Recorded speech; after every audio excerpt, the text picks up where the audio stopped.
UCC کے بارے میں، یونیفارم یکساں سول کوڈ کے بارے میں جمعیت علماء ہند کے صدر مولانا ارشد مدنی صاحب کی رائے جانیے۔ نہیں، ہم تو 1300 سال سے جس اپنے پرسنل لا کے اوپر ساری دنیا میں اور خاص طریقے پر ہندوستان میں مسلمان اپنے جیون کو گزار رہا ہے، ہم اسی لا کو اپنے لیے ضروری سمجھتے ہیں اور ہم اسی کو رکھنا چاہتے ہیں۔ یہ ایسی چیز، لیکن ہم اس کے خلاف کوئی احتجاج یا سڑکوں پر اترنے کو بالکل پسند نہیں کرتے۔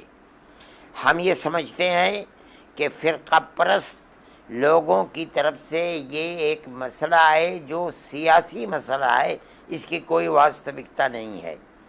وہ اس ووٹ کو ہندو مسلمان کو الگ الگ کرنا چاہتے ہیں، اور جو کام آج تک نہیں ہوا وہ یہ لوگوں کو بتانا چاہتے ہیں کہ جو کام مسلمان کے خلاف ملک کی آزادی کے بعد سے آج تک کسی گورنمنٹ نے نہیں کیا تھا، ہم نے مسلمان کو وہ چوٹ لگا دی۔ جی، کیا ارشد مدنی یکساں سول کوڈ کے بارے میں سڑک پر اتریں گے یا احتجاج کریں گے؟ اگر ٹھیک ہے، جتنا احتجاج کیا جائے گا اتنا ہی ہندو مسلم میں دوری ہوگی، اور فرقہ پرست ذہن رکھنے والے لوگ اس میں کامیاب ہوں گے۔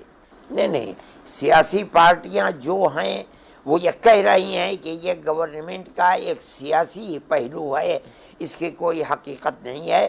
اس سے پہلے بھی چوہان صاحب کی سرکردگی میں ایک بنائی گئی تھی، اور 2-3 سال کی ان کی رپورٹ میرے سامنے رکھی ہوئی ہے۔ انہوں نے یہ فیصلہ کیا تھا، مودی جی ہی کی بنائی ہوئی تھی، کہ یکساں سول کوڈ کی کوئی ہندوستان کے اندر ضرورت نہیں ہے۔ میں سمجھتا ہوں کہ وہ رپورٹ غیر سیاسی رپورٹ تھی، بالکل صحیح رپورٹ تھی۔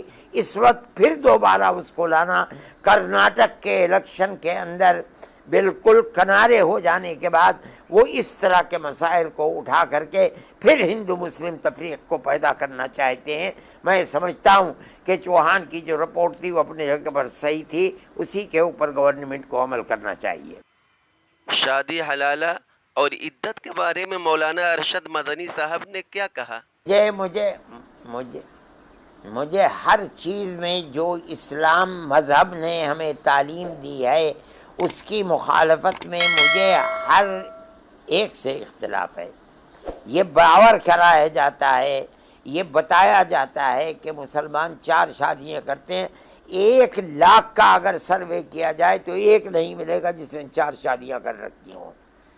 یہ ایک پروپیگنڈا ہے، اس سے زائد کچھ نہیں ہے اسلام کے خلاف۔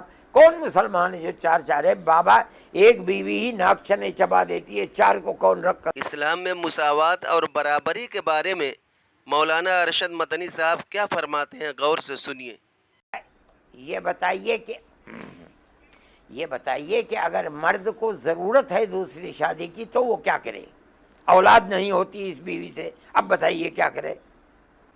آپ جانتے ہیں یہ غلط ہے۔ اسلام نے لڑکوں کے لیے یہ لازمی کیا ہے کہ بوڑھے ماں باپ کی ساری زندگی کی ضرورتوں کو وہ پورا کرے گا، ماں باپ کو راضی رکھے گا۔ اگر وہ ماں باپ راضی نہیں ہے تو ہمارا عقیدہ ہے کہ اللہ اس سے راضی نہیں ہے۔ لیکن لڑکی کے لیے یہ نہیں ہے۔ جب لڑکی کا ہاتھ دوسرے لڑکے کے ہاتھ میں دے دیا گیا، اب اس لڑکی کے لیے یہ ضروری ہے کہ وہ اپنے شوہر کو، جو اس کا مرد ہے، اس کو راضی رکھے، اس کی اولاد کی پرورش کرے، وہ ماں باپ کو راضی رکھے، یہ ان کی خدمت کرے۔ یہ لڑکی کے اوپر نہیں ہے، لیکن لڑکے کے اوپر لازم ہے۔ اگر وہ ان کی خدمت نہیں کرے گا تو اللہ اس سے راضی نہیں رہے گا۔ یہ چیز مرد کے لیے ہے۔ جب مرد بڑھاپے میں ماں باپ کے اوپر خرچ کرے گا، ان کے لیے کمائے گا، ان کے جوتے سیدھے کرے گا، ان کے لیے جیے گا، ان کے لیے مرے گا، تو اس کا حصہ بھی ماں باپ کے حصے میں زیادہ دیا گیا۔ اور وہ لڑکی جو بیاہ کے بعد دوسرے کے گھر چلی گئی، اب اس لڑکی پر لازم ہے کہ وہ اس گھر میں جا کر کے ان کی خدمت کرے۔ ماں باپ کی خدمت اس کے اوپر ضروری نہیں ہے، اس کو بھی حصہ دیا گیا، مگر اس لڑکے کا آدھا دیا گیا۔ آپ یہ نہیں سمجھتے، نہیں جانتے کہ اسلام نے آدھا دیا کیوں ہے۔ اس لیے ایسی بات کرتے ہیں. وزیر اعظم نریندر مودی کو مولانا ارشد مدنی صاحب کیا پیغام دینا چاہتے ہیں؟ میں پھر وہی بات آپ کو کہتا ہوں کہ بھئی میں بہت چھوٹا آدمی ہوں. میں مودی جی کے رائے کو تبدیل کر دوں، میرے اندر یہ طاقت نہیں ہے. اس لیے میں یہ واہیات کام نہیں کرنا چاہتا. میں پھر وہی کہتا ہوں کہ وہ میرے ملک کے پردھان منتری ہیں. اگر وہ مجھے بلائیں گے 10 دفعے تو میں 10 دفعے جاؤں گا، لیکن میں یہ سمجھ لوں کہ میری بات کا اثر ہو جائے گا اور وہ چھوڑ دیں گے، میں نہیں سمجھتا ہوں اس بات کو. یہ ایک پالیسی ہے بی جے پی کی کہ مسلمان اور ہندوؤں کو تقسیم کر دیا جائے اور صرف ہندو کے ووٹ کے اوپر حکومت بنائی جائے. اس لیے میں نہیں سمجھتا ہوں کہ یہ چیز مفید ہوگی. میں چھوٹا سا آدمی ہوں، سڑک پر چلنے والا آدمی ہوں، اپنے گھر میں بیٹھا ہوں اور میری عمر 82 سال ہو گئی. میں ابھی اس لائق بھی نہیں ہوں. اگر یکساں سول کوڈ کا قانون منظور کر لیا گیا تو ہم کیا کریں گے؟ ہم کیا کر سکتے ہیں؟ نہیں، ہمارے پاس طاقت نہیں ہے.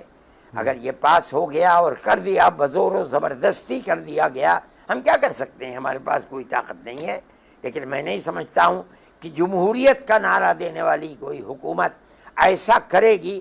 میرا خیال یہ ہے کہ ایسا نہیں کیا جائے گا. اس کے اندر ہندوؤں کی بھی مخالفت ہے. آج بیانات آ رہے ہیں کہ جو کچھ کیا جا رہا ہے یہ سیاست ہے، اس کی کوئی واستوکتا اور حقیقت نہیں ہے.